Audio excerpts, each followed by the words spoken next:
Hey everybody, Rob Maurer here, and today we are joined by Alex Potter for the second time on the podcast. Alex is the analyst at formerly Piper Jaffray, now Piper Sandler, as of a few months ago, I believe. And Alex has been covering Tesla for them for probably almost a decade now, getting close to that. Yeah, I don't even. It's. I don't know. That's a good question. I should look. We've been doing it a A while. while, yeah. So we kind of, went through, your overall thoughts on Tesla back in December. I should say before we get into it, so there are, the normal disclosures. None of this is financial advice, so make sure to check the show notes for sort of all of Piper's general disclosures around Tesla. But last time we talked, that was back in mid-December. A lot has obviously changed since then. We've had, a global pandemic. The Tesla stock is somehow doubled in the that sort of an And got environment. cut in half. Got cut in half, triple, double. Yeah, it's been kind of all over the place, but currently about doubled from where it was when we last spoke. And obviously, Shanghai has started to, produce vehicles, and the Model Y is starting to ramp up. So a lot has changed since we last talked, and I'm excited to get your most recent thoughts on Tesla. So I think you just had an updated note last week after earnings, and you increased your Yep. price target to $939 per share. So I just want to kind of walk us through sort of high level your thoughts on Tesla right now. Yeah, I mean it's still it's our favorite stock. It's still our top pick for 2020. Just as ulcer inducing as ever. Obviously, this no shortage of drama on the most recent earnings call, Mm-hmm. as usual. But yeah, I mean, I think that obviously nobody has any idea what's going to happen in the next couple months or even potentially couple quarters, which is frustrating. And I know it's frustrating, obviously, if it wasn't a very nuanced message from Elon, but obviously it's frustrating for him as well. Yep. So that makes it really difficult to try to guess what Q2 is going to look like. But as far as Q1 was concerned, I think that given everything that they had to deal with in the quarter, it was a lot better than I think most people expected. It was a lot better than I had expected. I think particularly with regard to profitability, gross margins were obscene. I think that it's a bummer because Q2 everything is going to be such a mess. I still do think that once we get to the end of the year, we'll start to sort of see the earnings power and what this company is capable of doing. Even in Q1, I think we would have been able to see some of that. But they had the Shanghai facility shut down at the end of the quarter when Fremont should have been really they should have been putting the pedal to the metal and getting deliveries out the door. That was right when all the shutdown occurred. So I mean, there was a lot of headwinds in Q1. Even with all that, they still their gross margin was a couple hundred basis points higher after you X out all of the the credits and all this. Sort of quote unquote real gross margins were better than I think anybody had expected, better than we'd expected. So I think that for the things that sort of matter to the thesis, it was pretty hard to find problems, in my opinion, with the quarter itself. Got it.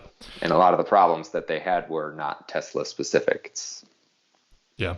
Yeah, I totally agree with that. Margins were, from my perspective, the biggest positive surprise. I think the street was forecasting for like a 16.8 margin, excluding the credits on automotive, and it came in at a Yeah. 20.0, so a huge beat on that line. And I think that just speaks to, as you said, like when we're not in this situation where they had to shut down production for part of the quarter, how much better it could have been. And I think Yeah. another thing that got lost in the earnings a little bit is they said in the shareholder letter that they were actually on pace to deliver more deliveries this quarter than their previous record in Q4, which is, I think, again, another area that would have been well ahead of analyst expectations. What are your thoughts on that? Yes. I think also Model Y.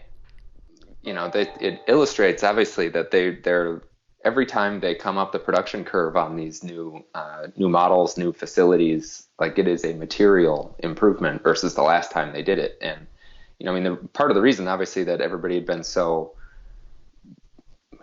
bearish on gross margins and on Q1, I think, is because you have, first of all, the historical precedent.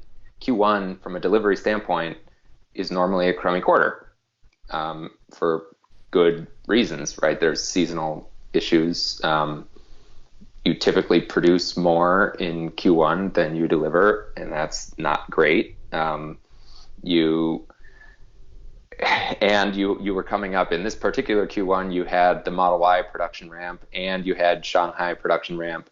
Historically, things like that have been sort of a cluster for Tesla, right? I mean, that ends up being super bad for gross margin, and you had all of that at the same time. So I think any sane individual, plus you had coronavirus and all these things piled on top of it. So coming into it, I was sort of wincing thinking about how bad gross margins were going to be. But that's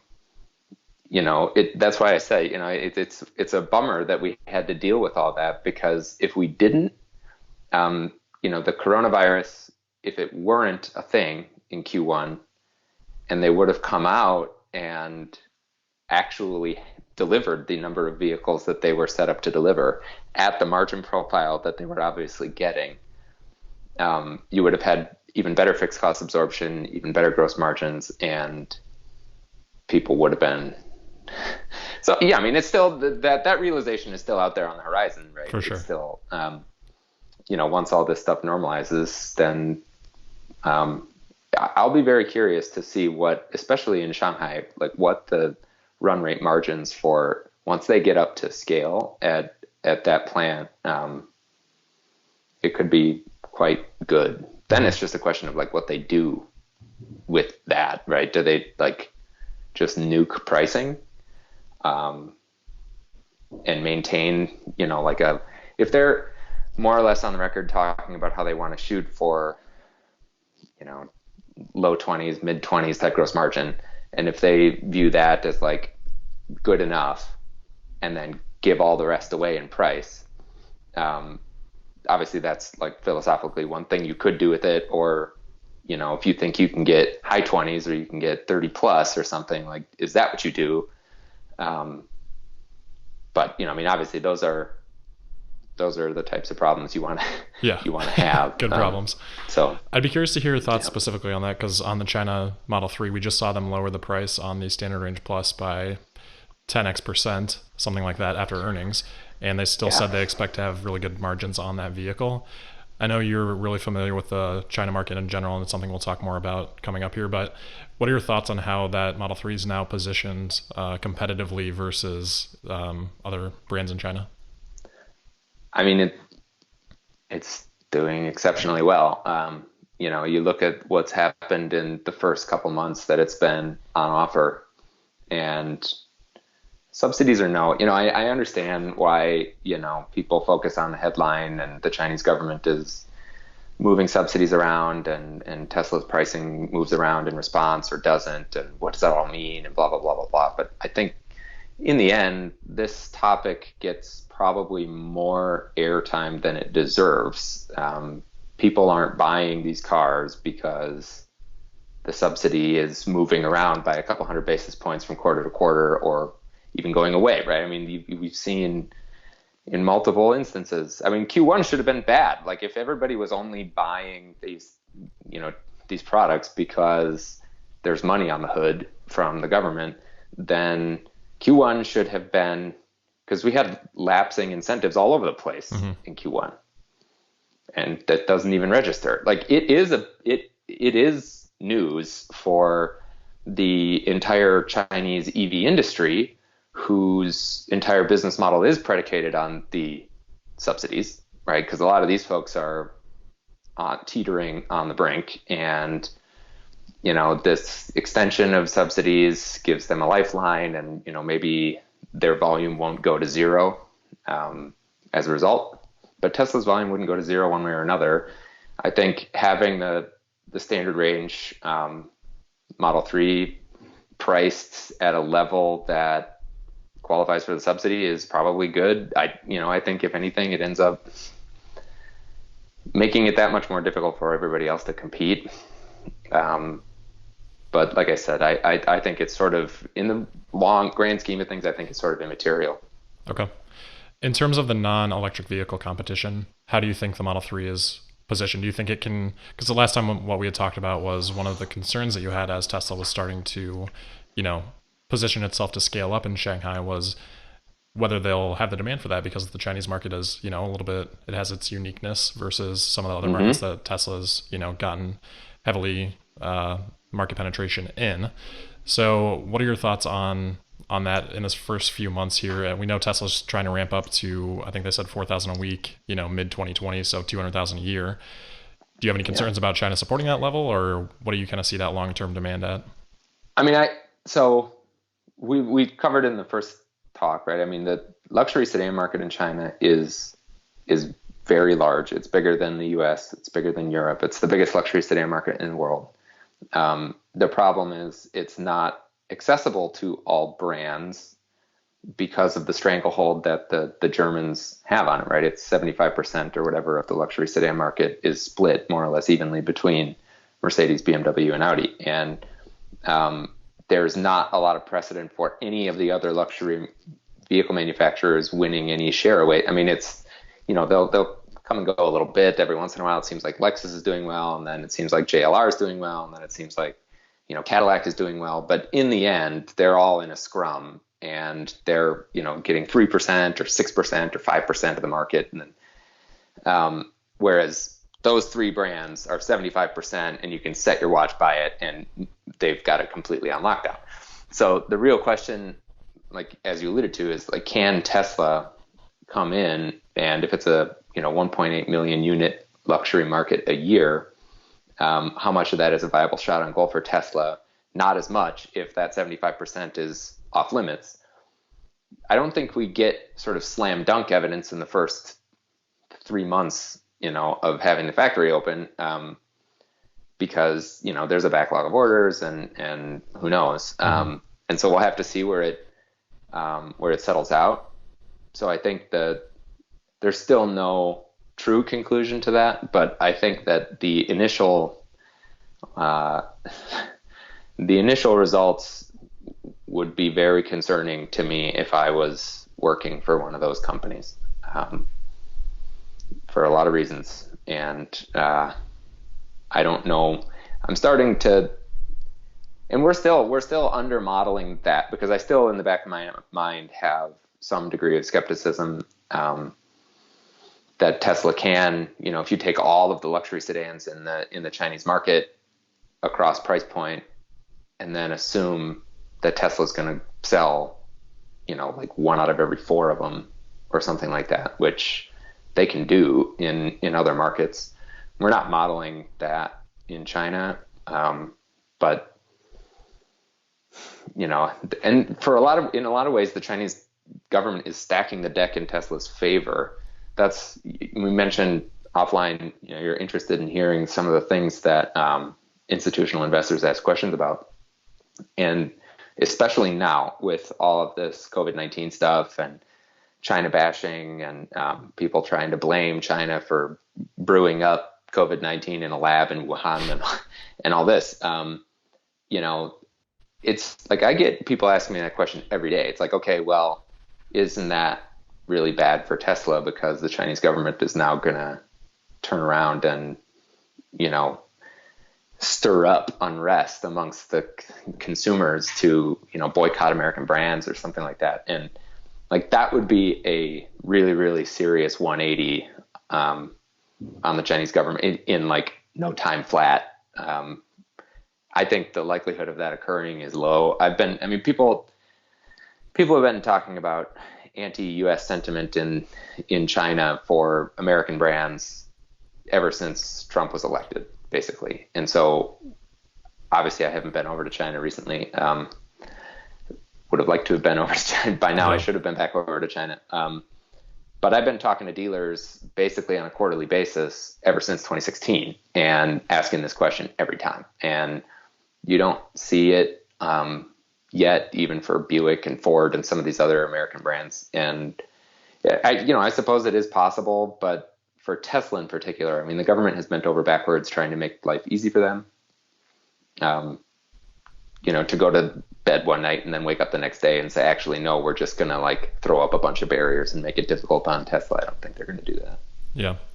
I would tend to agree. Obviously, you're more experienced with sort of the interworkings of the, political macroeconomic environment in China, but it seems like they're doing just a lot to try to support, a sustainable electric vehicle or new energy vehicle vision.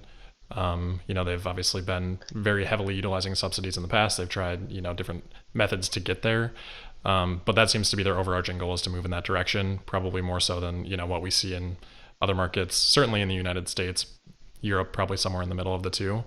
But for them to, switch sort of their support of Tesla to being, an adversary of Tesla just doesn't align with any of the, macro trends that they're pursuing. So to your point, Yeah. it just seems like an unlikely move, absent of, a political escalation, which I guess is maybe the concern that people have.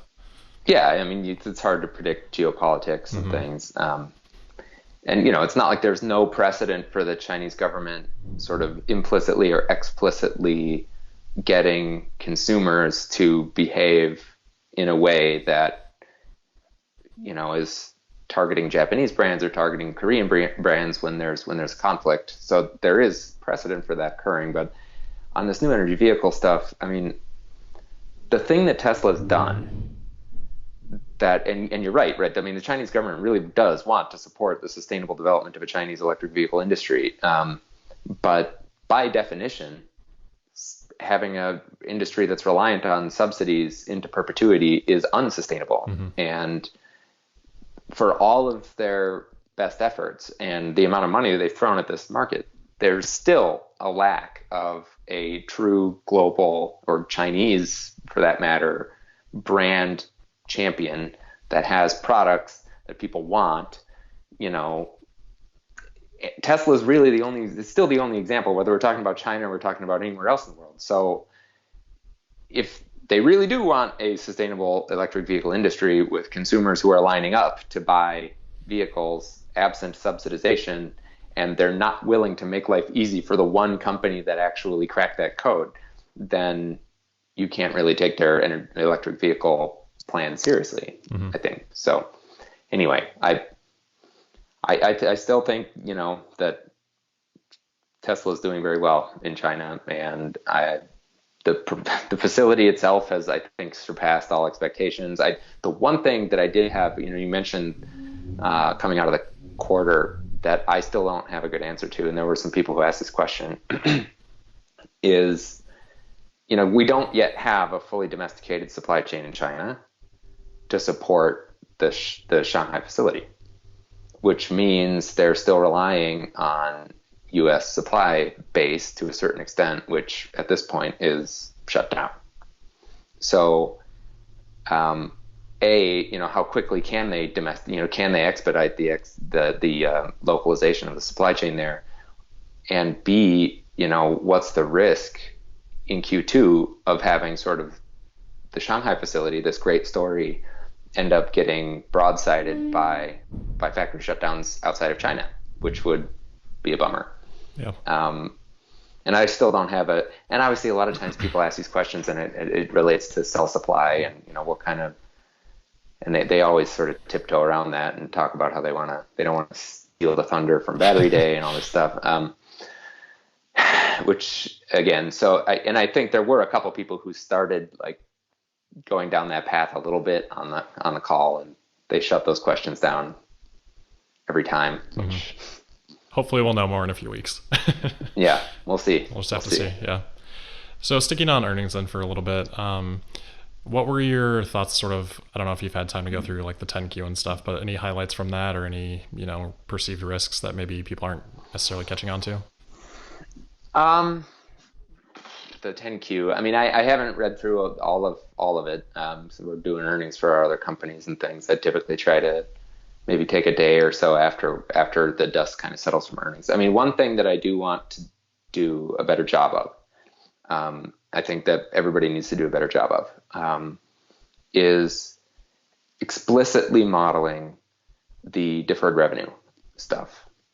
They had some really interesting comments on this call regarding deferred revenue that I had not heard before. And building a model and a projection, because there's at this point, I can't remember what the number is. Like It's like 1.2 several billion hundred total million. deferred revenue, and then Yeah. 600 plus And million from full self-driving. okay, right. But it's something more than that they said that they were going to just recognize in the next year. I think it was like I think it's like 800 7 or some 800 million. Yeah. million. Or okay, so 800 million of revenue that's going to hit the P&L in the next 12 months. And the margin profile of that revenue is obviously going to be very different than if you're just making something out of metal.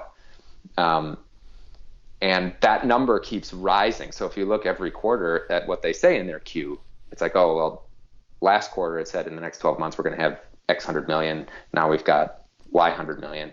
And it just keeps going up and up and up. That has huge implications for margins that I'm not modeling well enough. And partially they don't make life easy on people from a disclosure standpoint. I think that at some point in the future they may do this. They talked a little bit about the full self-driving subscriptions and things like that, where, if you're in a quarter, they give you the revenue that they have coming from automotive, and they actually have a decent amount of disclosure relative to others. But it would be really nice to have a line that's, software oriented, in the P&L that, then they talk about margins, because if you can project that out, that I think is one of the big things that could unlock, sort of the dream scenarios from a valuation standpoint is, if you have a model that you're building out 20 years or something, and, there's revenue coming from selling cars, and you have price times volume equals revenue, and then there's some gross margin, operating margin associated with that, and then you project cash flows out, and you can get to, whatever, 10 or 11 or 12% operating type margin, which is really like nothing to sneeze at in the context of the global auto market, but it's not software, right? That's not Apple. That's BMW, or, a well-run global automaker. I'm sure like the F-150, carve that just out, and you're probably getting something like those operating margins. But if you have another story to tell in parallel that says, look at this line item, which is growing and has a who even knows what margin. I mean, a lot of that stuff is coming at no incremental cost or very little incremental cost. And that is software type margin that other automakers can't replicate, right? That's the type of thing. And a lot of that is buried in that deferred revenue. And you need to go through the queue, carve that out, build it on the balance sheet, right? Make some projections. What's the full self-driving take rate? What does that imply? They book some of that revenue. That was one of the things that they hadn't talked about in the past, which I was it's like half of that revenue is now getting booked up front with the sale. Then the rest of it gets deferred. Like you have sort of the ammo that you need to build a model, and they, I suppose, give you enough disclosure so that you do it, but it's not super straightforward. All right. Got to make it tricky for us. Yeah. But I mean, I think that to a certain extent too, like that's probably a tailwind for them, because a lot of, they didn't unlock the stop sign, stoplight recognition stuff until April. Mm-hmm. So that deferred revenue didn't hit this quarter. It'll hit Q2. So when everything else is, the world is coming to an end around us and none of the factories are operating, they're still getting, I don't know how much, a couple $100 million or something revenue at almost 100% gross margin. But they'll lump that in with automotive, and then people will be like, what? Why was gross margin so good?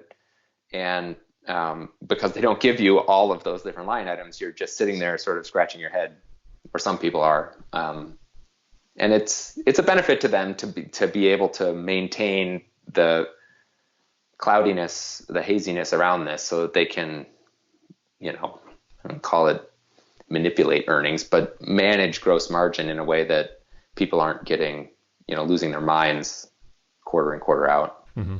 For sure. That's really, yeah, really interesting. I think similar logic sort of applies with the regulatory credits too, because we saw, 350 million sold in Q1, and we don't really, there's murkiness around the Fiat Chrysler deal that they, Yeah. supposedly have a couple billion over the next couple of years. So, what I are your was thoughts on actually that? pretty surprised. I was I was too. surprised that they had that much. And I feel like that credit revenue stuff is like there's no way to refute. It is excellent for Tesla. I mean, they're basically collecting money from their competitors so that they can use it to kill them. Like it's amazing.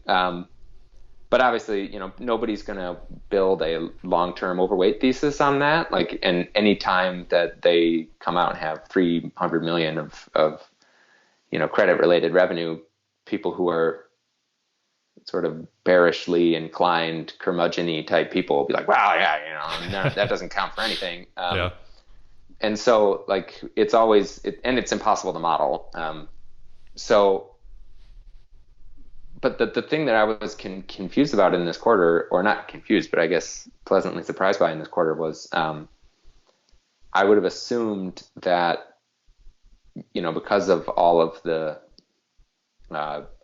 disruption going on in the industry, and you have product launches being delayed, and nobody coming into the factory, and like, does the guy at Fiat Chrysler or the gal at Fiat Chrysler or whoever who's sitting there making those phone calls and talking about credit for, like, is it really necessary that that person is doing that job in this quarter? Like, I don't think so. But like you said, I don't know if there's some sort of predetermined cadence to how this must be paid out. Also don't know the extent to which some of these governments are going to punt, right? Like, if, the automotive industry is the pillar of, the economy in some of these regions and huge employment, and they're dealing with all kinds of issues right now. Does the government really want to, like, double down and make life that much harder? And so, like, I had tried to take some of our optimism out of that line item because of all that stuff. And then it was like 350 million. Like, okay, well, so, and I can't remember what we're forecasting it now. Like, for a while, I had it at 0. Like, I just wanted to put it at 0 every quarter. But now that there are explicit quotas, back when it was just the ZEV credit stuff and it could come and go, but now and in China too, they're going to have a similar quota-based system where Tesla can be overproducing their quotas and selling the credits and monetizing it. Like, you have to put some non-zero number in there. When does that start in, like, fiscal year 2020 for China? Um, I know everything changes there all the time. Yeah, I mean, that's the real. Well, one thing right now that is certain is they've been keeping score, the Chinese government has, of the companies that are overproducing and underproducing and accumulating points, and then looking back at, like, 2019 volume. And the way that it worked out is all of these cats and dogs in the Chinese EV industry produced enough bogus chintzy EVs and sold them to their cousins to generate enough credit, to more than cover. And so the risk is that you end up having something similar to what Elon Musk has talked about in the past. Like, he's always griping, like, this California ZEV credit thing is designed so poorly. Like, they're not really valued at what they should be valued at, and it's really hard to create these markets out of thin air like that. So I wouldn't even hazard a guess. I think that, I know that in 2019, these companies were supposed to be accumulating credits and being, in line with, certain quotas from the standpoint of what vehicles they sell. And I know that directionally over time, as you look out 2020, 2021, 2022, it ramps up in terms of the percentage of your production or sales that need to be NEVs. But there was also supposed to be no subsidy, right? And then there was, and then nobody knew whether it was going to taper or whether it was going to be the same levels. And then they had battery swapping, and then so I again, like I think a lot of it really, when push comes to shove, like it's just a bunch of noise, and it's an existential thing for some companies, right?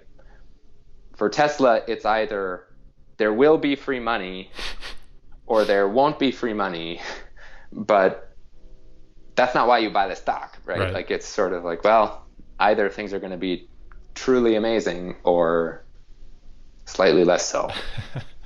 Right. So Yeah. It makes I don't sense. know. And I would totally agree with your point on the credits. I too was expecting sort of automakers to push that can down the road, at least for fiscal year 2020, because of the same reasons that you mentioned. I would be Mm-hmm. surprised if standards don't change. So it does make me wonder how much of that is just like a contractual obligation that, Fiat Chrysler has now unfortunately maybe gotten themselves into, where this is going to come to Tesla sort of regardless of that. So, I'm sure there are loopholes in that contract and stuff, hopefully for Fiat Chrysler, but yeah, it was a surprise to me too. I also think Q2, like it's possible that some of that stuff happened at the beginning of Q1. Like True. Q2, like this, a lot of this hasn't really come to a head until now. Like I was on the Aptiv call this morning, and if you put yourself in the shoes of some of these companies where your factory literally isn't running at all, and it might not start up until the end of May, or June, and you're Fiat Chrysler or something, like you've got bigger fish to fry. But in Q1, like it was sort of tail end of the quarter when a lot of this stuff started coming to a head. So we'll see. Like I think that Q2, Q3, we'll see sort of who ends up really trying to call their, renegotiate supply terms, push out, extend, your cash conversion, try to renegotiate supply agreements, do all that kind of stuff. But in Q1, people maybe weren't quite desperate enough to start thinking about that. I Yeah. don't know. I'm just, Yeah, the timing of that's interesting to think about. I think that's a really good point. Since you mentioned the supply chain, I know you guys cover that pretty in depth. How are you feeling about just the outlook for suppliers? Is there a lot of pressure on them to even survive through this, or are they kind of okay, or what are you thinking? I think, I think for sure, in general, there as an industry, things are in much better shape now than they were during the financial crisis. And it was funny after the financial crisis. It was like every single earnings call for any of these, whether it's a supplier, whether it's an OEM, whoever it is, people are saying, what's like, how conservative is your balance sheet? How conservative is your cost structure? What percent of your cost structure is fixed versus variable? How much flexibility do you have to let people go in a downturn? What's your break even level? Like, what if SAR goes back to 10 million? What if SAR goes to 11 million? And they never had to answer those questions before the financial crisis, but then after the financial crisis, they had to answer those questions repeatedly. Like they went to bed at night thinking about that stuff. Mm-hmm. And so it got tedious because, we had 17 million SAR or whatever year in, year out for, several straight consecutive years. And then slowly, that question sort of died. People weren't asking it all the time. And you sort of in the back of your mind started thinking, oh, there people maybe will start to get complacent again. Like they're starting to, but then this happened, and it, I think as a result of how disruptive the financial crisis was, companies now feel like they're much better equipped to deal with this. That's especially the case for the tier ones, like the good tier ones, but the areas where there might be issues, and Tesla alluded to this too on their call. It's the people who aren't public, who are family-run businesses or whatever. They're a tier 2 or they're a tier 3 smaller supplier, regional type supplier. They don't have the discipline or the rigor, and people like that may need more hand-holding. And the longer this problem persists, then the harder it's going to be for people like that.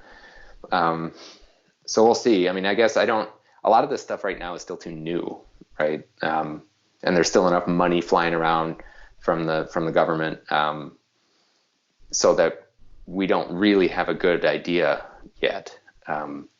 But we'll see now that, I mean, the Chinese production supply chain has come back online, and hopefully if it has some degree of predictive value for the rest of the world, then, 2 or 3 months from now, Europe and the US look like China, and retail sales start coming back, and maybe obviously people are going to be timid and things, but if that's the way things play out in Europe and in the US, then I think most people would be super happy with that. And I think most of these suppliers are going to be able to weather that kind of a storm. I know you've done a lot of research on sort of the automotive dip and recovery in China. So we're now starting to see, I think sales dipped like I want to say 40% or something, sort of in a year over year comparison, back when this was sort of at its peak, and now they've recovered, right? Yeah. So you can get weekly data from the Passenger Vehicle Association there, and it's of questionable value. I think when you are,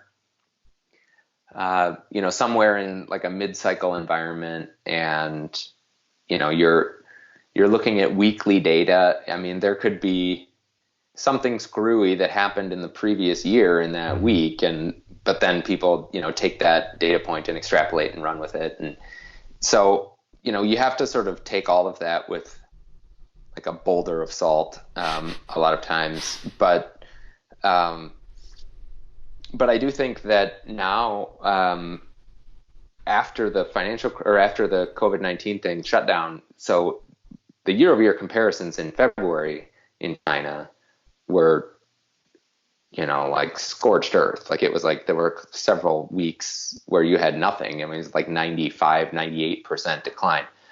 And then I think it's now been 13 or 12 or 11 or something straight weeks where the year-over-year comparison improves sequentially every week. So the data, this sort of data set, I think is valuable when you can string together lots of, data points that show a building trend. No individual week is going to be worth a damn, but like if you look at the whole broad picture, and then you can triangulate, like there's the Dealer Association, which is another, industry lobbying trade group. They have some other weekly metrics that you can look at. There's, like dealer foot traffic and aftermarket parts sales and new vehicle sales, also used vehicle sales, like all of these different data sets, and triangulate between all of them. And like, there is a real improvement. And, now people are starting to talk about June or July. There's some screwy things that happen with the comparisons, because last year there was an emission standard that drove a pull forward in June. So I don't know if you remember this or not, but like there was a big spike. June last year was great. It was like the only year-over-year positive comparison the Chinese auto market has had in 2 years, and it was because of this emission standard. So optically, as we approach that, May got some benefit from that too. So it's possible you could start looking at those year-over-year comparisons and be like, oh, we ran out of steam with this recovery. But it could just be that you're dealing with that screwy higher thing. comps from last year. Yep. Right. So I think in general, there's more or less no doubt. There would the April heavy-duty truck data just came out as well, and that was up year-over-year.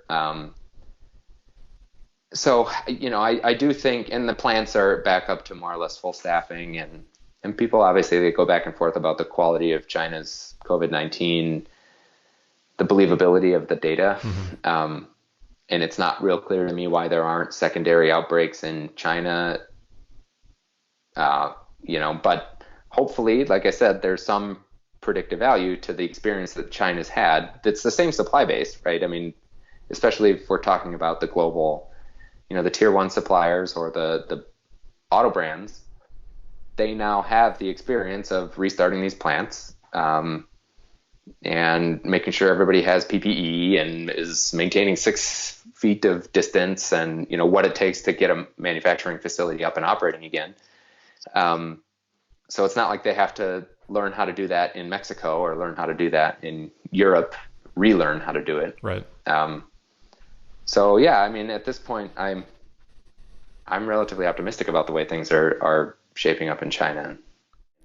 So how much is that weighing on your sort of Tesla price target? Are you kind of just like assuming this is a short-term blip and we kind of just move forward and you're just working on, what we know Tesla's margin profile to be and improving and things like that, or is it still weighing on it? It's actually one of the only like one of the only stocks where I just don't care.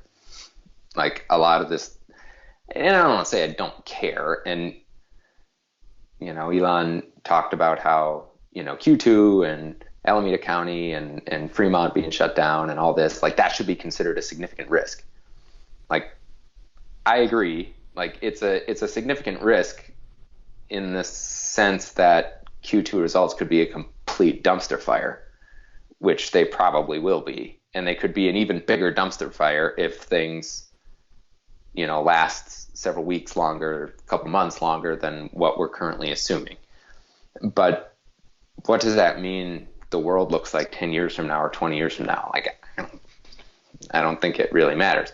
For some of these other companies that don't have, maybe they have balance sheet problems, they have covenants that they're going to trip, they have, big workforces that, for whatever reason, there's big underfunded pension liabilities and all of this other garbage. You could paint a picture where things get pretty hairy if there's a material difference in the way these companies could potentially look a couple years down the line if this lasts 2 or 3 quarters instead of 2 or 3 more weeks.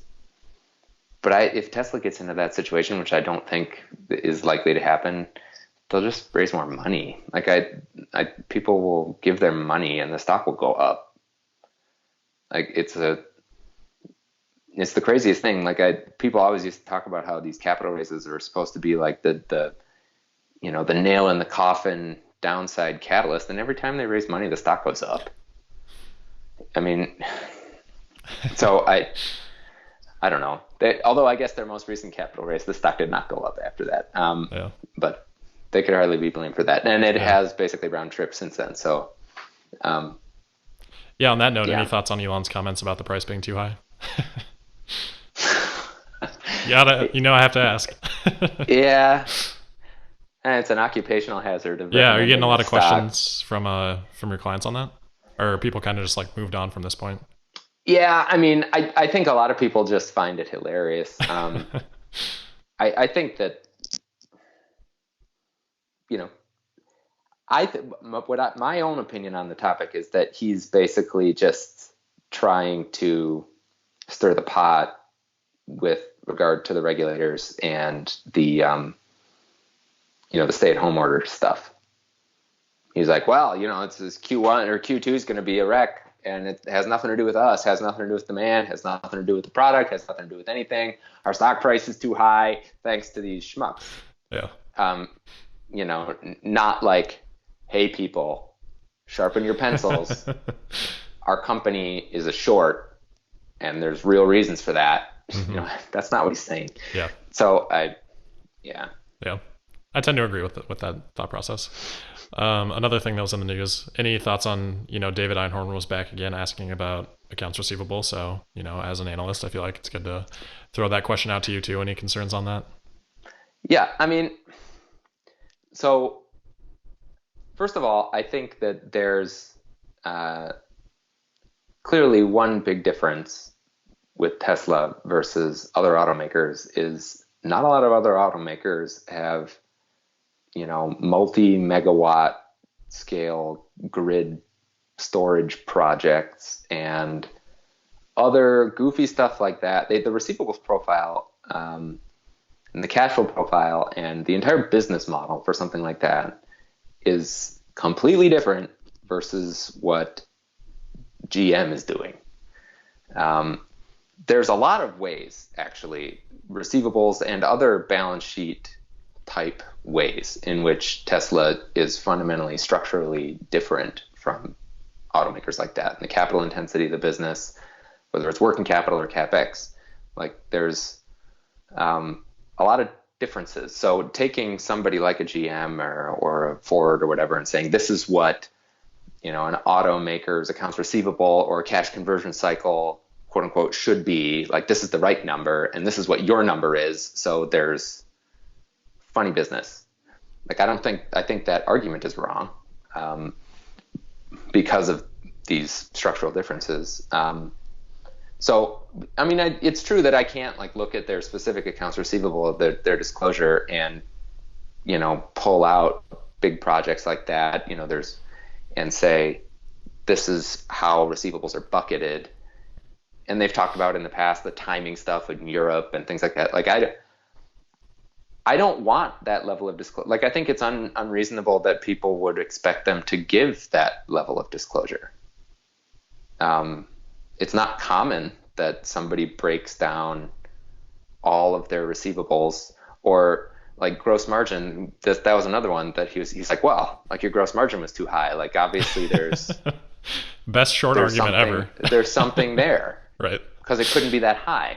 And it's like, okay, so what do you want? Like, are they supposed to disclose like pricing and margins and the product, like the fully allocated product cost for every single product line in every single factory, and then rebut you? Like nobody's going to do that, right? And then continue to do that going forward forever, right? Because once you do it once, right. you're going to get the question again. So right. So I don't know. I don't think that there's anything there. Yeah. But all right, we'll move on from that. So one of the questions I always like to bring up is risks with you, and I think last time it was sort of the China outlook, not necessarily as a risk, but maybe just in terms of like the the potential that maybe is already priced into the stock or something like that. So I'd love to get your updated thoughts on that. Obviously, we've talked about coronavirus, so I think we can set that one aside. But in terms of just longer term, let's say 5-year, 10-year time horizon, how are you viewing Tesla right now versus sort of when we last talked, and maybe some of those bigger risks? So I think that the higher the valuation goes, you have to believe in a couple longer term milestones, benchmarks, whatever. And I suppose given your, whatever your time horizon is, it's relatively uncommon also for, most of these companies where people will even entertain a 20-year DCF, or something, and then actually have a conversation where people get into a heated argument about the way the world looks 15 years from now. Mm-hmm. Like you never get that far out in the price target justifications or the modeling for most of these companies. But with Tesla, the higher the valuation goes, the more you have to at least plant something that resembles a flag in the ground on things like that. So I think as they achieve some of the more near-term milestones, whether it's gross margin or market share or things where people sit up and they're like, holy crap, these guys aren't, like, they mean business, they're not going away. Like, look what their cash flow profile is, look at, what they're able to do per dollar of CapEx, look at what their gross margins are. What could they do next? And the risk, I think, is that for whatever reason, some of those dream the dream benchmarks, and they could be regarding full self-driving, they could be regarding, some of this deferred revenue recognition stuff, like that's where there's still upside, like value, potentially like really material value, and mm-hmm. Tesla is extremely cheap, so long as you're willing to entertain this idea that, robotaxi fleets are going to be a thing, that, they're able to monetize these high margin recurring revenue business models in ways that other auto manufacturers aren't able to replicate. The energy business, solar roofs, how many are you assuming they're going to be installing? What's the margin profile? How many of these grid scale peaker plant type, mega pack projects are they going to be doing? You need to start answering those questions with a straight face and modeling them and attaching specific value to them. And I think the risk is that people haven't done it, and we still haven't. Like I remember in my last conversation with you, I was saying similar things. We're getting closer to being able to do it though. And I mentioned we're now charging as of January 24th. I've been charging my Tesla using solar. Yeah. Trying to get and we're going to hopefully get a couple power walls. Now that the sun stays up longer in Minnesota, I'm able to, we're even with the Model X, like we're now offsetting all of our electricity with the solar, which is pretty cool to say. Partially that's because we're not driving around anymore. Right. Because of COVID-19, but still, like it was educational. It was super educational for me. I got our Model X in 2016. And so we've been driving it for almost 4 years now. And without that, like I think and obviously I didn't buy the car just because I cover Tesla. Like I bought it because it's a kick-ass car. And, like there's a bunch of reasons why I think these products are amazing. But I learned a lot as an analyst, about the supercharging network, about all of, the range anxiety and battery longevity and all of these sort of core baseline things that most people are ignorant about. And I now having like 4 years worth of real world experience. And so I want to be able to talk intelligently enough about the energy business with something resembling a similar background, right? And say, this is how much it cost us. This is how many houses I think are potentially should be part of the TAM. This is how many shouldn't, for a solar roof, for instance. This is how our power wall is behaving. And we're starting to build that sort of body of knowledge. And at some point, then we'll be able to come back with something other than sort of hand waving. Like it's easy for people to be like, oh, like you don't know how to model robotaxis? That's easy, bro. Like you just take, it's like amazing margin and then they're going to be doing tons of rides. And it's like, okay, well I can put anything in a model and then attach, a number to it. But like actually have analytical rigor behind it. Isn't as easy if you're willing to like put your name down and say, this is what I expect will happen, and have people like once it's part of a research report, like it's out there. Mm-hmm. And you look like a complete nincompoop if you're so far off the mark that it's like laughable. Mm-hmm. And so I want to be able to think through these topics. And it still makes me uncomfortable. The higher the stock price goes, the more I feel like I have to start, addressing those topics. But I do think, like, even without any of that, like one of the reasons that it doesn't make me lose much sleep at night with an overweight rating on the stock is that, Elon Musk, for all of his,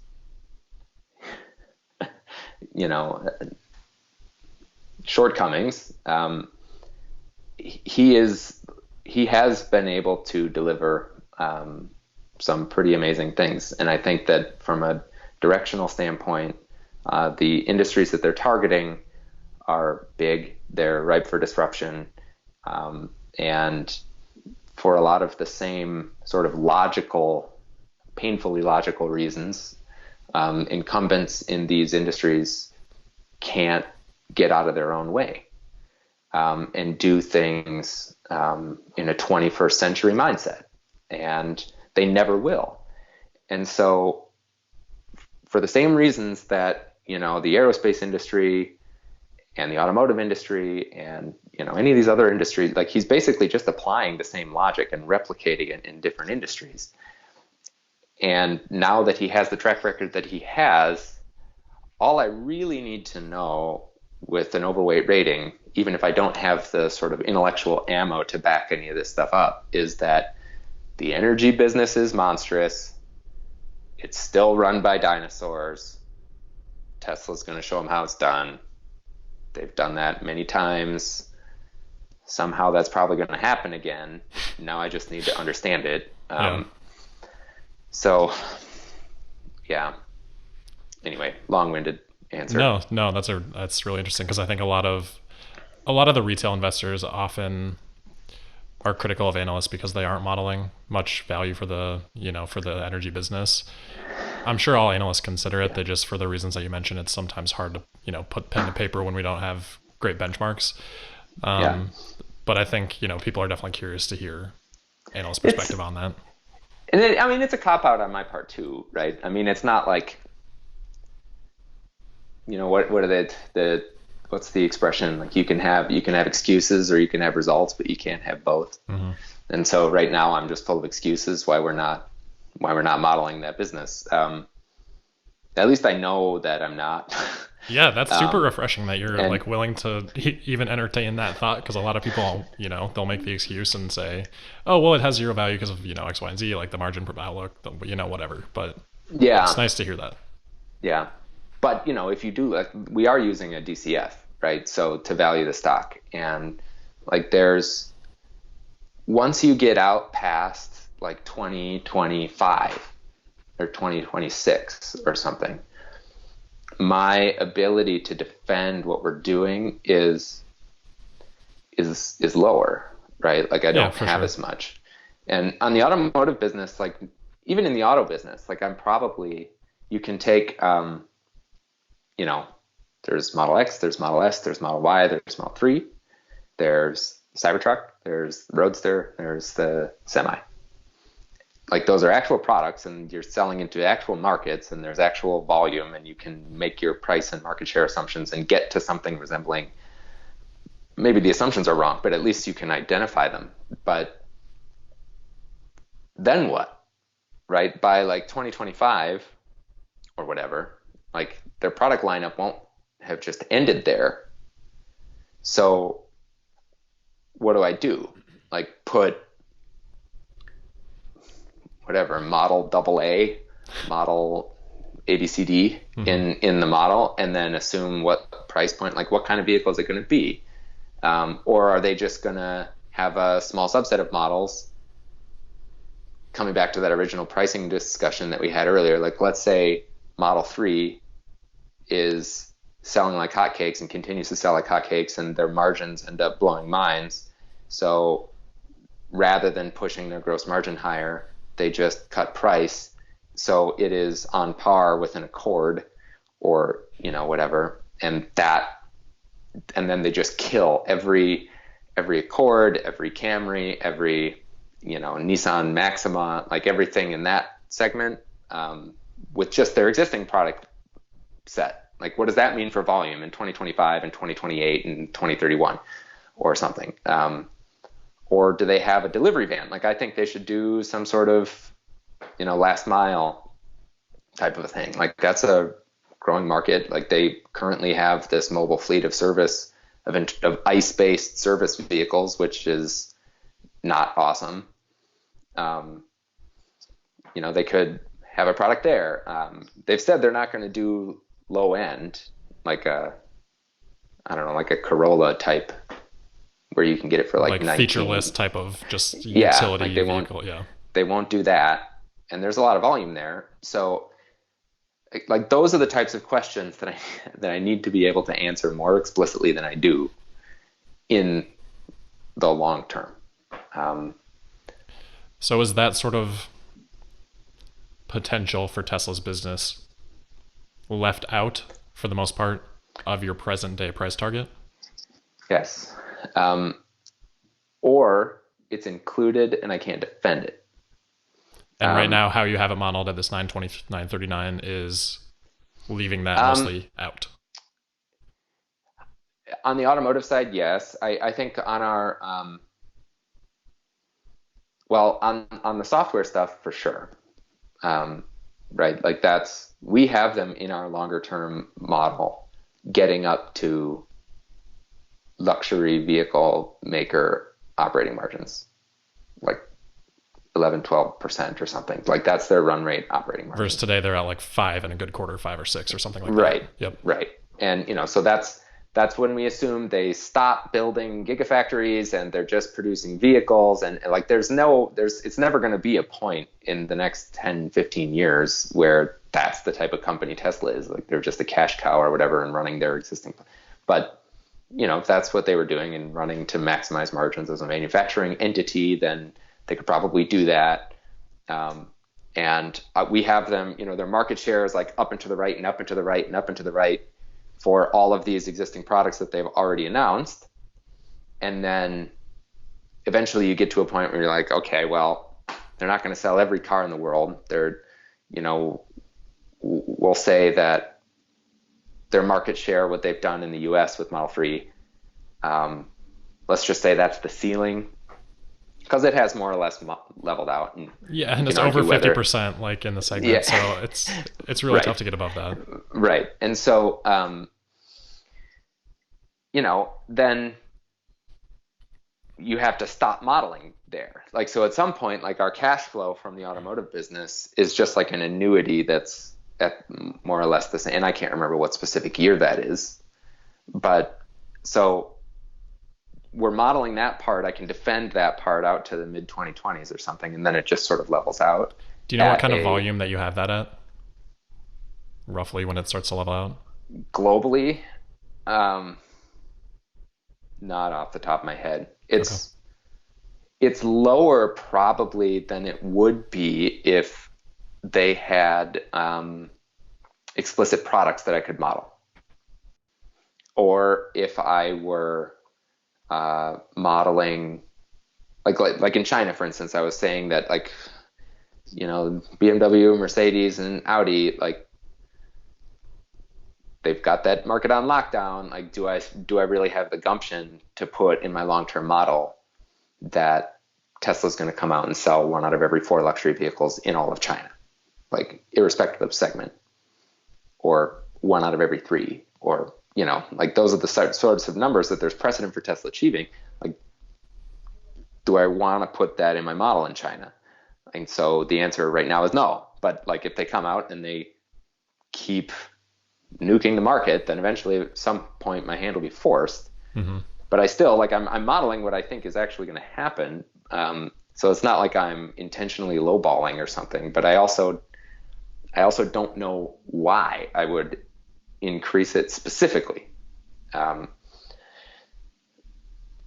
the odds are at least reasonably good that Tesla will have new products that I can specifically model, and that maybe they do cut price and they are suddenly selling vehicles in other segments of the market. But I wouldn't even say that that's sort of the biggest shortcoming in my model. Like, I would say the biggest shortcoming is the software and self-driving stuff, because that is a fundamentally different, like, what happens if our 12%, like, there's less of a difference between, like, let's say I'm off on my volume forecast by 1 million units or 2 million or 5 million or whatever units annualized. If all you are is an automaker and you're making even good automaker margins at 11 or 12% operating margin, like, that's a big delta, but it's not as big as if you're a completely different type of company, right? That's got a margin structure that looks like software. What if I'm off on my operating margin by 1,000 basis points or something? And then the energy business, where they're talking about how eventually it's going to be as big as the automotive business, and like, how many people, and I know that there are some, right, that have done this work, but even the people who are really high conviction on Tesla, 99 times out of 100, they're probably not going to be able to go 12 rounds defending their Tesla energy view in 2035. Even though, like, qualitatively, people are saying, oh, well, at some point it's going to be as big or bigger. Like, okay, well, then I should be assigning, 50% of the value to it? and most people haven't done that work. Yeah. And so I haven't either. So there's many, many, many issues once you start getting into that longer term time horizon. And sometimes it's maybe like immaterial to even have the debate. Like it's good, I think, intellectually to walk through it all. But going back to what I said at the beginning, like so long as you have conviction in the company's ability to innovate, think through things in a different way, a better way, and identify those industries that just cannot jump out, cannot jump over their own shadow. Like, and it's not because they're stupid. Like a lot of these people, I think some of the folks in the automotive supply chain are sharp as a tack, and like they know exactly, like they can articulate exactly what Tesla's doing, but just can't do it. And so as long as you have conviction that Tesla's that sort of company, that Elon Musk is that sort of dude, and that he's identified even more opportunities, then that's probably enough. It buys you time. And obviously in the meantime, you're going to have tweet storms, and you're going to have the macro, and you're going to have weird quarters where margins do screwy things. And that's going to make life sort of a bummer. But I don't think it really changes. It doesn't change my view on the company. But I mean, this is like Tesla is in a class of one when it comes to being able to talk about stuff like this. Like there is nobody else in my coverage, nobody else that I've covered in my entire career that I would say things like that about, and a lot of times it would be like eye roll inducing. And for some people, they still like, they won't, some institutional investors, like it's a shorter list now than it was, but for many years, like I would come into client meetings and like slide our coverage list across the table, and people would look at the stocks that I cover, and like the first thing out of their mouths would be like, okay, well, Tesla, we don't have to talk about that because that's just a stock that we're never going to own. Yeah. Because they have their filtering process that if they don't meet these certain metrics, they're just not gonna buy it. Yep. We talked about that. Yep. And so that is now, it's amazing how some of the people, and there's still a lot of people like that, but it's a shorter list now than it used to be because it's becoming part of the benchmark, and people can't afford to at least not be ignorant. Like you have to understand it, and more people are talking about it now. Also, like you mentioned, being interested in some of the things that investors want to talk about with Tesla, and this China sentiment thing is one. But I'd say probably the most common conversation that I have with investors now on Tesla is like, help me understand why this company has been able to do what it's doing, and help me understand why it's an Amazon-like, or an Apple-like story that's changing the way planet Earth operates. Because that is one thing that you no longer need to convince people that disruption like that is possible. Yeah. Precedent. And right. And Wall Street loves so precedent. exactly. Yes. So that now there's, you can point to actual stories like Blockbuster Video used to be a thing, like, and JCPenney used to be a thing, and they're not anymore. And people are starting now, I think, to, and not just because they're charitable, like they're starting to do it because Tesla's putting up numbers, and competitors are putting out their answers, like their response, and like it's underwhelming. And as a result, people are just like, okay, like this might be something that we need to talk through. And so that sort of topic, I was having a conversation just the other day with somebody like that. And so when somebody's having a conversation like that, they're trying to say, okay, how much of our portfolio do we want to have devoted to this over the next decade? Like there's an audience for that now. And before there wasn't. Like 3 years ago, 5 years ago, like people were just like, what's the cash burn? Like what's going to be, like, what's the timing for the next equity raise?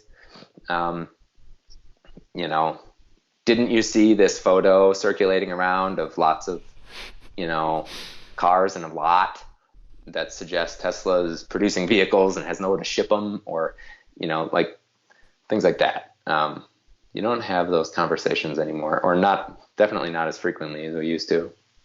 I guess what I want to ask is, how does anybody come back from the lead that Tesla already has? How can anyone compete with this, whether we're looking legacy or we're talking about new automakers? Because I think we've talked a lot about legacy. We can talk more about that, but on the new upstart, or sort of like the Amazon or Apple or whoever coming in to, compete with Tesla.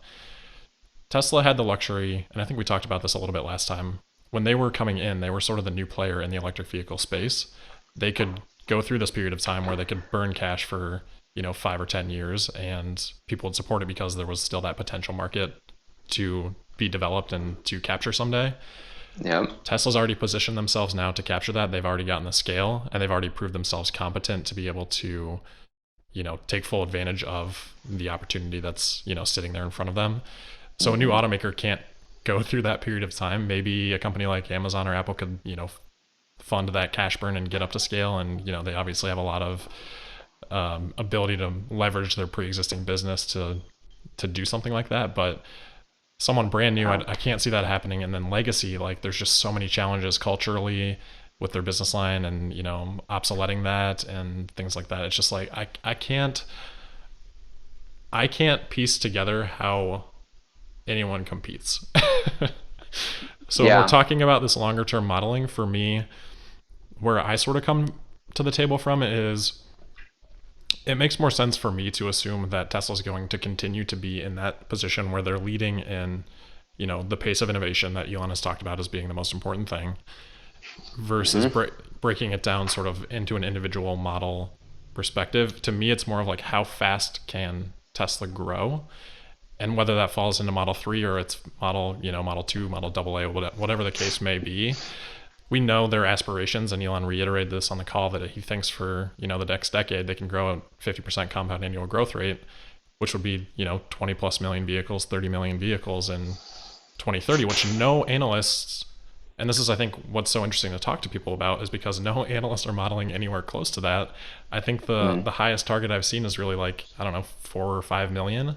And we still have these price targets in the $900 range. So if Tesla's volume is 4 times that, which, I don't have to defend this to institutional investors and things like that. I'm in a very different situation than you are, and I totally understand that. But it's just, I don't know. Yeah. That's the question, I guess.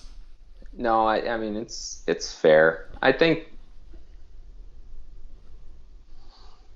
I on the one hand, like, I'm sympathetic to the view that you have. I think there's also, if a company were to, any CEO were to just say, my company is going to be worth $1 trillion. I suppose one view is you could just be like, company said value is 100, whatever, $1 trillion, like, publish.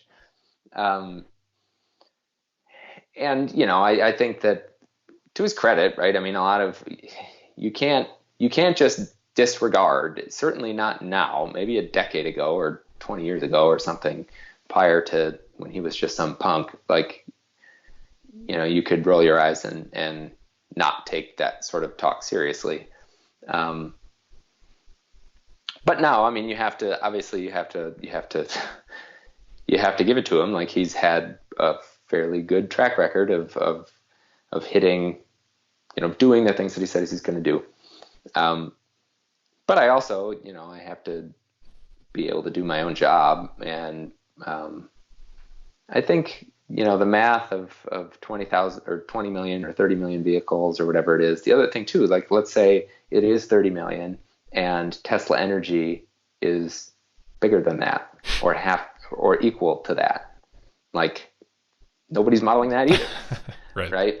And what if the auto market has fundamentally changed by then, and nobody even drives cars because we're all just renting each other's Tesla robotaxis, and they're not selling anywhere close to 30 million because there aren't 30 million vehicles sold globally in a year, or like there's many weird sort of scenarios to talk through. And but I for sure I hear what you're saying. Like I can understand, and like I say, I'm sympathetic on some of it. And then when I look at our model, like I can't honestly say, especially once you get far enough out beyond, Giga Berlin, the dance club or whatever they didn't the underground rave club or something. Yeah. Beyond, or maybe presumably if they're going to do a Cybertruck one in Texas or Missouri or wherever it is that they were planning on doing it. I know that somewhere out there, like I'm probably not accounting for the volume that they could potentially do. I just don't have anything specific to put in the model, and maybe maybe that's just the wrong way to think about it. Either that, or I just gotta do the work and put something specific in my model. Mm-hmm. I think I have. Yeah, I don't know. It warrants a a truly deep dive sort of analysis. But this is the other problem that a lot of analysts have, right? It's like these Qs and Ks, and especially for big liquid, multi-billion, multi-hundred billion type market cap companies with lots of product lines and lots of different segments, it takes a lot of work to really know those companies cold. And even even the IR people or the finance people or the CEOs and CFOs, sometimes they've been working at one company for 2 decades and they're still learning things about their company. Like they gotta call other people up and help them with their modeling or help them with this stuff. So there's always a limit to the amount that you can know about any given company, especially if, like most sell-side analysts, you are trying to cover 20 companies like that simultaneously. Mm-hmm. So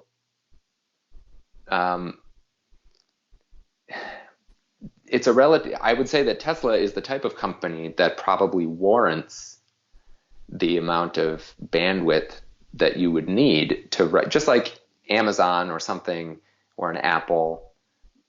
You could make a very strong case that if you were back in the 90s or something, or the .com era, mid 2000s, like there was no better way to spend your time as an analyst than discontinue coverage of every single stock that's under your coverage and just know every single thing you could possibly know about Apple. That's it. You'd look like an amazing, like in hindsight, everybody'd be like, wow, what a great guy. But that's not a viable business model for a sell-side analyst, right? Like I can't just, and nobody can, like you can't just go to your boss and be like, from now on, I'm only covering one stock and it's going to be this one. And, I'm going to know everything there is to know about it. But at least in relative terms, like if I was to look at where the companies that I do cover, which ones warrant more time to being able to try to think hard about all of these line items in a way that's not just BSing, because most of the time people will like talk like they really know all this stuff. Yep, definitely agree. But they don't really. And I know some parts of Tesla's business well. Like I feel like I can probably, like I know the China stuff. The people that we talk to and the data that we buy, and that's, just so long as you have one thing that, people will go to you as an institutional investor and be like, well, I need to know China registrations in tier 2 cities in March in China. Like I gotta call Alex Potter in order to get that number. Like that I can do, and as long as I have that, then it's a reason for people to continue calling, and but hopefully paying Piper Sandler, not Piper Jaffray, Piper Yeah. Sandler. It's new. Yeah, but when it really comes to building a thesis around this and defending all of it, we still have work to do. But it's an ongoing project, and it'll probably be ongoing for the next couple of years because that's how long it takes to really understand companies. Yeah. So Yeah, it's gonna be super interesting to follow.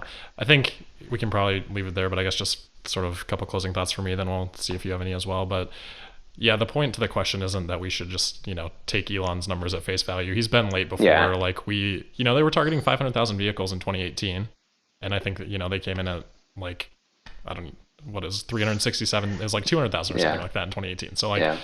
now we're finally getting to that level. It's a couple years late. So I the mean, point's that's definitely fine. not, Yeah, yeah, exactly. The point isn't to like lock in, okay, like Elon said 30 million, like let's put that in the model. I guess it's just, yeah, I think where retail investors that follow Tesla closely get frustrated is because time and time again, we see Tesla coming ahead of analyst targets. And I guess the question is like, what's driving that? And at what point does that change? And at what point does the market start to, you know, price some of that stuff in? And I think the conversations like this help us understand the dynamics at play with institutional investors and sentiment and things like that that are out there, and kind of explain a little bit about why there might be some of that gap. I think, retail investors are probably more risk tolerant, at least those that have been invested in Tesla that follow it super closely. And, they don't need as defensible of a thesis because they're not justifying it to, thousands of stakeholders, whereas it's just yeah, like them. So it's a lot yeah, less rigorous to your point than something like that. But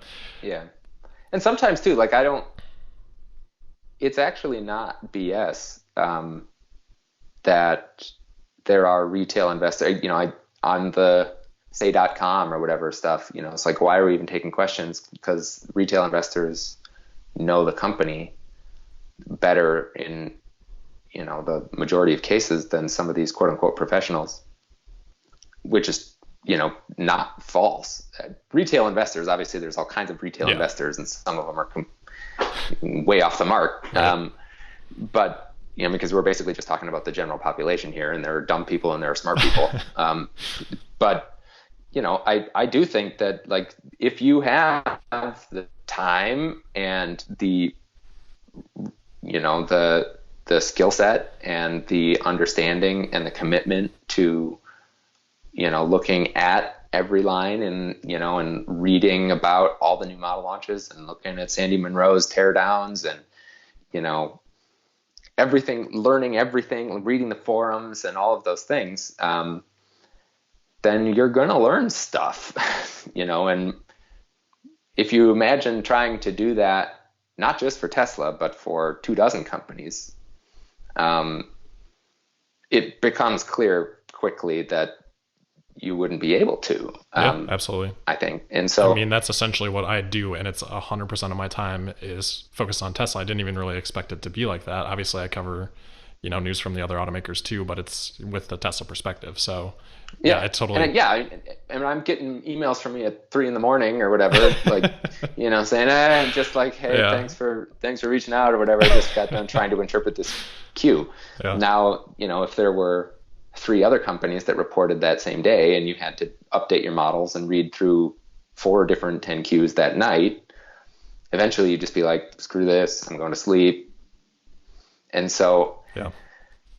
it's, but I hear you, it's not wrong. Like the frustration that somebody's going to, and management teams have the same frustration sometimes, right? So management teams will look at it and be like, look, I put decades of my blood and my sweat and my tears into this company, and these analysts don't value it. Like, they're looking at it and they're writing something down after listening to an earnings call, and they're changing their price target around. And who are they to be able to tell me about my business? Like, I know it better than they do. And I can understand why that'd be frustrating. And I'm sure it's the same, like, retail investors are articulating the same issue. I think that the real key, like, if you have something, like, the management teams that I speak to, similar to the investors, right? Like you could, so long as there's one part of the business that you know really well, then they'll talk to you and at least not treat you like dirt, right? Be like, well, I got done talking to whatever, a bunch of car dealers in China, or, I was talking to different semiconductor suppliers in Taiwan, or I was, different, whatever. Typically for me, it ends up being the China stuff. And I don't care how smart you are. I don't care how experienced you are. Like, I don't care how many 10Qs and 10Ks you read. Like, you didn't just get off a plane doing that. Unfortunately, and that's why I say, like, it's a major bummer for me, because I haven't been to China since like the last time I saw you. Like, I had just come back. Like, that's too long for like the China guy. But we still do this FaceTime stuff and Zoom meetings, and we can still get the data and read the Chinese, forums and things like that, and still add value. But anyway, like, it's just a long-winded way of saying, like, I don't want to make too many excuses for the sell side community, because most of the time it's accurate when retail investors or when management teams or whoever have these frustrations. Yeah. So just so long as you're upfront about it and you acknowledge some of the shortcomings in your own work and then try to address them over time. And for a company like Tesla, like if we were talking about some other ticker, like, and I probably wouldn't even be having the discussion, right? Because there aren't armies of people saying, how come you don't know Allison transmission better? Like, right. So anyway. Yeah. Well, that's why I always appreciate talking to you, because I think you bring a lot of insight, and you're also very, open to discussing there's a myriad of possibilities here. It's not finalized, and even, any price target an analyst sets, like, no one's assuming that that's the actual right answer. That's the right forecast. It's just the best that people have with the data that they have. So yeah, I always, appreciate your perspective on that stuff. All right. Well, yeah. And hey, by the way, like, I like listening to your stuff too. Like, it's a two-way street. I do learn a lot about, and there's a handful of folks that are, they follow Tesla because it warrants it, and they're digging up data points. And so long as sell-siders like me are listening, find things on your channel that I didn't know. You do a really good job, I think, also of looking through historical stuff. You'll be like, oh, remember this transcript back in like 2014, yeah. Elon said this. Be like, oh yeah, like I completely forgot about that. Like, yeah. So it's good to have, I think, retail investors keeping sell-siders honest, and most of the time they're going to be right if they're calling them out. Yeah. It's just the way it is. Well, yeah, not all. It kind of probably depends on the person again, but yeah. Yeah. It's interesting. It's fun because I don't know that there's been, maybe Apple back in the day, but I think there's just kind of like, this is sort of unique where we can have a conversation like this and sort of bring that, sell side perspective and institutional perspective to a broader audience. And that, that was one of the goals I had of doing this. So I think people are learning a lot from stuff like this, and I really appreciate you helping us with that process. Yeah, of course. I'll be around. Yeah. All right. We'll definitely have you on again. Thanks for the time. Okay. As always, Alex. I really appreciate it. Good talking to you. Okay. You too. All right. Thanks for listening, everybody. If you do appreciate what I'm doing here, I would appreciate your support. You can find more details about doing that at patreon.com/Tesla Daily Podcast. But thanks for listening. Don't forget to subscribe and sign up for notifications. I'll see you tomorrow for the Wednesday, May 6th episode of Tesla Daily. Thank you.